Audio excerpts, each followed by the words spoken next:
Cette année, les évêques du Cameroun sont résolument décidés à prendre une part active au processus électoral, pas seulement sur le volet conscientisation, mais aussi sur le plan de l'éducation à la chose politique, en se positionnant comme des éclaireurs.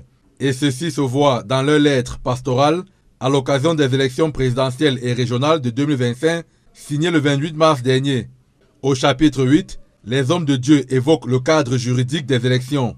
Ils rappellent que malgré la Constitution et le Code électoral de 2012 qui l'encadre, le processus électoral est toujours critiqué de manque de transparence, de justice et d'équité par les partis politiques de l'opposition et la société civile.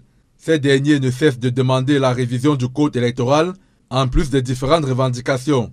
Les évêques disent qu'ils ont eux-mêmes insisté depuis fort longtemps sur la réforme du système d'élection et de financement des campagnes.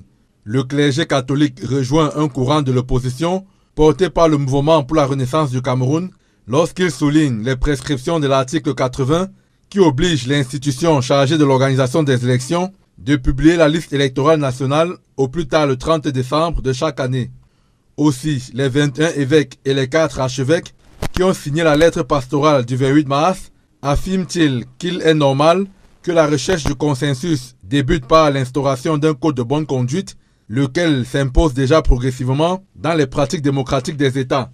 Explicitement, le code de bonne conduite aux élections peut être entendu comme une série de règles de comportement élaborées et adoptées par l'ensemble des parties prenantes à un processus électoral et visant à contribuer à la création des conditions favorables à l'organisation d'élections justes, libres, crédibles et transparentes et à l'acceptation des résultats par tous.